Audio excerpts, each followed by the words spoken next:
Un jour, j'aimerais bien voir un film au 19e siècle, mais avec le vocabulaire d'aujourd'hui. Voir Napoléon lâcher un wesh. Qu'est-ce que je raconte? Ça serait nul à chier.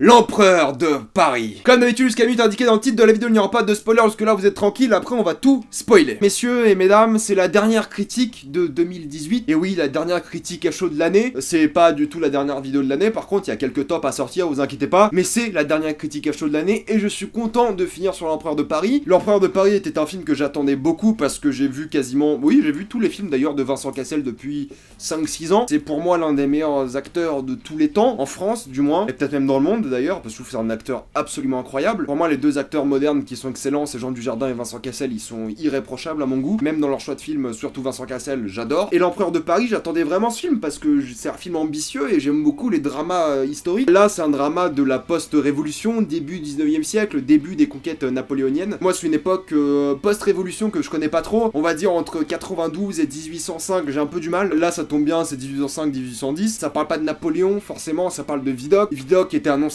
condamné français qui a fait plusieurs prisons, qui était connu pour s'être évadé de nombreuses prisons, et on va suivre son histoire et la manière dont il va aider la préfecture de Paris, ou du moins la police de Paris en tout cas. Et avant de commencer ma critique du film, j'ai envie de dire à tout le monde, forcément parce que je me dois de faire ça avec en tant que critique cinéma YouTube, il faut, quoi qu'il arrive, je pense, inciter ce genre de film et aller voir ce genre de film. J'ai envie de dire, peu importe la qualité, avoir un film de genre, un polar historique au début du 19e siècle, donc avant les conquêtes, on va dire pendant les conquêtes napoléoniennes, avant la première industrialisation française, avant le printemps des peuples, avant la commune de Paris, il faut aller voir ce genre de film. Juste pour ça, pour oser sortir un film comme ça, avec un vrai travail, vous allez voir sur plein de trucs qui font justement de ce film quelque chose d'authentique, il faut aller voir ce film. Donc peu importe ma critique, je vous conseille, je vous recommande quand même d'aller voir ce film. Maintenant, je vais critiquer le film, et j'ai envie de commencer avec ce que j'aime bien, parce que j'ai une relation assez bizarre avec ce film, dans le sens où je voulais beaucoup l'aimer, et j'en aime beaucoup de choses, mais je me sens un peu frustré, et je me sens un peu eunuque, pour reprendre une expression du film. C'est une manière très sympa de dire qu'il a pas de couilles. Mais je me sens un peu frustré avec ce film, parce que je vais vous dire ce que j'aime, et ce que j'aime c'est vraiment les décors. Je trouve qu'il y a un vrai travail sur retranscrire Paris au début du 19e siècle. Même sans connaître, je trouve qu'ils ont bien retranscrit l'ambiance de ce qu'aurait pu être cette époque. Pareil au niveau des décors, je trouve que les décors sont très bien faits, les objets, les marchés, les places, les bâtiments, il y a un vrai travail dessus. Il y a un travail sur la couleur, c'est-à-dire que tout est gris, mais ça contraste bien avec le travail sur la lumière qui joue beaucoup sur l'ombre et l'obscurité. Il y a beaucoup de clair-obscur forcément, mais il y a un vrai travail sur les couleurs et le contraste à la lumière, et ça je l'ai beaucoup apprécié. Et tous les décors, les objets, les tapisseries, les pièces, les chambres, tout est vraiment bien foutu. Il y a un vrai travail aussi sur la parole, sur le dialogue, sur l'accentuation des mots, même si c'est inégal à certains moments, j'en parlerai juste après. Il y a un vrai travail sur la consonance des paroles pour faire penser à quelque chose de cette époque-là. Il y a des chants traditionnels français, il y a une bonne ambiance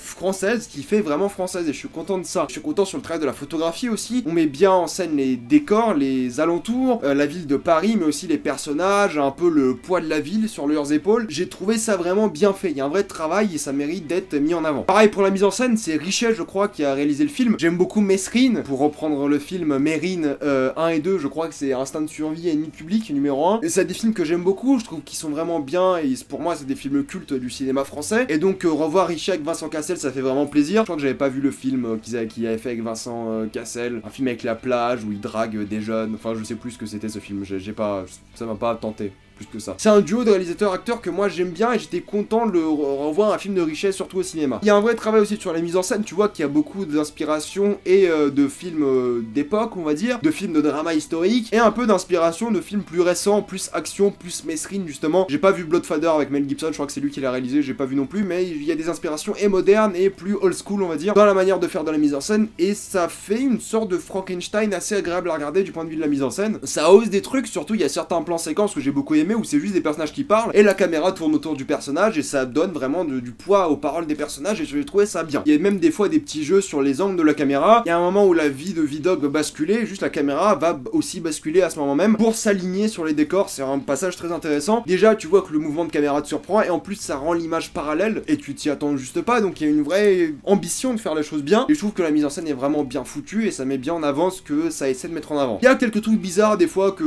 j'ai trouvé dans le film, surtout au début. Il y y a une scène dans une taverne, dans un bar, où il y a deux personnages qui parlent, dont le personnage de Vincent Cassel, Vidocq, et l'un de ses anciens compagnons de prison, de bagne. On parle en chant contre chant, habituel, et là t'as un plan large sur la taverne, et tu vois un personnage bouger autour de la table. Toi tu dis par réflexe, si tu vois de l'activité autour des personnages, il faut regarder ce personnage. Parce qu'il va interagir avec les personnages, parce qu'il va intervenir dans la scène, il y a un truc. Là t'as juste un mec qui passe à côté d'eux, il se passe rien. Du coup ça m'a un peu déconcentré, et il le fait plusieurs fois, c'est que des fois il te montre des trucs en mouvement, et t'as plus vraiment l'angle que veut te montrer le film. C'est-à-dire qu'en général les personnages sont toujours au centre de l'image, et c'est une habitude que t'as à regarder des films. Et là vraiment ils étaient au centre, mais un peu décalés à droite ou à gauche, et du coup ça te désoriente parce que au centre qu'un autre élément qui bouge, du coup t'es un peu perdu bizarrement. Moi ça arrive quelques fois, mais c'est pas extrêmement dérangeant. Pareil, des fois quand il parle, je trouve que l'editing il coupe trop tôt. Moi l'habitude que j'ai au cinéma, c'est qu'une phrase va commencer, et avant que la phrase se finisse, on va passer à l'autre personnage. Ou alors une phrase va commencer, et avant de passer à l'autre personnage, t'entendras un peu du début de la phrase. Là t'as vraiment le temps d'entendre toute la phrase, de voir le personnage le dire, et ensuite de passer à l'autre personnage. Du coup ça coupe un peu le dialogue, et t'as moins l'habitude de voir ça. Mais ça c'est un truc qui fait qu'au début du film, et je pense que c'est ça qui m'a fait penser qu'il y a une vraie inégalité des accents et de la prononciation des syllabes. Encore une fois, je chipote un peu sur ça, mais ça m'a un peu dérangé quand même. Mais la mise en scène, j'ai trouvé quand même vraiment bien, et je trouve qu'il y a un bon travail de réalisation dessus. Maintenant, moi, le gros problème que j'ai avec ce film, c'est que j'ai réussi à aimer aucun personnage. Ce qui me dérange, c'est qu'on nous dit beaucoup. On nous raconte beaucoup, on nous parle beaucoup de choses, de personnages. Mais moi, c'est un truc que j'aime pas au cinéma, c'est qu'on me dise que Vidocq, il est intelligent parce qu'il connaît ça, il sait faire ça. Je veux pas qu'on me dise que Vidocq est intelligent. Je veux voir que Vidocq est intelligent. C'est pour ça qu'il y a une manière très théâtrale à faire les choses, c'est qu'on va te dire les choses. Au théâtre, on te dit beaucoup les choses parce que c'est dur d'avoir du développement de personnage. Parce que t'as une pièce de théâtre, du coup, tu peux te concentrer que sur une seule chose à la fois. Au cinéma, en théorie, t'as pas besoin de te concentrer que sur une seule chose à la fois parce que ta concentration est, entre guillemets, forcée. Du coup, tu te concentres forcément sur une seule chose à la fois. Des fois, tu peux dériver sur autre chose dans le cadre, etc. Mais là, je trouve que ça a trop dérivé sur le raconte-moi plutôt que montre-moi. Et le seul moment où on te montre l'efficacité de Vidocq, c'est dans un montage un peu classique. Bon, un montage où il y a plein d'événements qui se déroulent, entrecoupés pour faire 3-4 minutes. Et même quand tu vois Vidocq faire ces trucs-là, ses compagnons, ses camarades sont plus intéressants à regarder que lui. Parce que le seul truc que Vidocq sait dans le film, c'est le réseau. Il connaît juste plein de monde. Mais tu vois jamais Vidocq interagir avec ce monde, et ça que j'ai trouvé dommage. Et c'est un peu le problème que j'ai aussi, c'est que les personnages, les relations, j'y ai pas trop cru. Vidocq et Annette, leur relation d'amour, leur romance, j'y ai pas cru du tout. Et tu sais pas vraiment pourquoi ils s'aiment, mais c'est juste genre dit comme ça, voilà, ils s'aiment, et c'est comme ça. J'en parlerai en spoiler parce qu'il y a un truc qui m'a dérangé, je vous dirai. Mais t'as cette facilité à je sais pas, à créer des relations. Pareil, il y a une sous-intrigue de Légion d'honneur, mais tu t'en bats les couilles. Tu t'en fous, elle ne sert à rien dans le film. Elle ne sert à rien du tout. Vous allez me dire qu'elle sert au fait que ce personnage veut la Légion d'honneur, du coup il utilise l'aide de Vidocq pour l'avoir. Mais c'est pas intéressant au final. La relation entre Roxane et Vidocq, pareil, enfin... C'est une sous-intrigue que je trouve inintéressante et qui sert à rien à l'intrigue principale. Et c'est le problème, c'est qu'il y aura cette intrigue de Légion d'honneur qui t'intéresse pas. T'auras cette intrigue, cette histoire d'amour entre Annette et Vidocq qui t'intéresse pas. Et t'auras cette histoire d'héritage par rapport à un autre personnage. T'auras la motivation principale de Vidocq qui est d'obtenir une lettre de grâce. Mais encore une fois, les motivations sont bizarres parce que tu comprends pas trop ce que ça veut dire. Une lettre de grâce, c'est pour se faire pardonner, mais tu comprends pas de quoi doit vraiment se faire pardonner Vidocq dans ce film. Et même les acteurs, je les ai pas trouvés incroyables. Il y a un vrai problème d'inégalité. Annette, je l'ai pas trouvé tout le temps génial, par exemple. Même Vincent Cassel, il a une grosse scène où il sort du tas, mais comparé à deux autres acteurs qui sont vraiment meilleurs, je trouve, et qui se ressortent vraiment plus du tas que tout le casting. C'est l'acteur qui joue Maillard et l'acteur qui joue Nathaniel. Auguste Diel, qui est un acteur que moi j'aime beaucoup, c'est un acteur allemand qui d'ailleurs jouait le nazi dans Inglourious Basterds, le nazi au bar, je crois que c'est lui qui jouait le jeune Karl Marx, ou peut-être il jouait Engels, je sais plus. Mais bref, j'ai un acteur que j'aime beaucoup voir à l'écran et au cinéma, et là, vraiment, il crève l'écran, ce mec, il est vraiment bon, mais il a 10 minutes de film. Tu fais merde mec, mais c'est chiant. C'est le meilleur acteur avec Maillard et il y a un vrai manque d'exploitation des deux. Et j'ai trouvé ça dommage, vraiment je trouvais ça dommage. Et le climax, au fait c'est bizarre parce que le film se la joue un peu théâtre et old school et mélodramatique et ça peut être appréciable. Même si je suis pas trop fan du cliché avec les violons et la mort d'un personnage qui arrive plusieurs fois dans le film, on te balance un bout de violon triste avant que le personnage meure, du coup tu t'attends à la mort du personnage et c'est beaucoup moins impactant forcément. Et c'est un peu des codes, la vieille école je trouve un peu comme ça. Et le climax... c'est une scène d'action, tu comprends pas d'où elle sort, qui aurait pu sortir d'un film américain mais sans problème, qui m'a plus fait penser à Mesrine qu'autre chose. C'est un Frankenstein assez bizarre et frustrant je trouve. Et il y a même un caméo dans le film d'un personnage historique plus qu'autre chose que j'ai trouvé tellement mal branlé. Le pire, c'est qu'à la fin, le film te dit qu'il y aura peut-être une sorte de suite. Ça semble aller sur une suite, même si le plan de fin est très beau et c'est très joli à voir. Il y a une forte imagerie de loyauté, de patriotisme derrière. D'ailleurs, le film essaie de jouer sur le fait, sur le populisme, sur la foule, le peuple, le royalisme, le bonapartisme, le roi jupitérisme. Et il essaie de jouer un peu sur ça, mais jamais ça va plus loin qu'une phrase dans le film. C'est un peu dommage parce que ça aurait pu être intéressant de parler de patrimoine et de patriotisme, surtout plus que de patrimoine au final, de voir comment Napoléon inspirait les gens, parce que là t'as tout le monde qui gueule empereur de Paris, enfin empereur de France surtout, mais tu sais pas pourquoi les gens suivent Napoléon. Bon, au final c'est pas le but du film, mais c'est dommage de pas avoir un peu plus de contexte historique, je trouve, de ce point de vue là. Bref, je vais spoiler, donc je vous conseille quand même l'empereur de Paris, parce que c'est un film qu'il faut aller voir au cinéma, parce que c'est un bon film de genre français, et il faut plus de films comme ça, et je suis content d'en avoir de plus en plus depuis quelques années, c'est une bonne chose, et tant qu'il y en a, je ferai des critiques, donc j'essaierai d'en faire plus souvent, surtout quand les films m'intéressent. Donc allez voir l'empereur de Paris, et faites-le pour la France et pour l'Empire, et moi je pars en spoiler.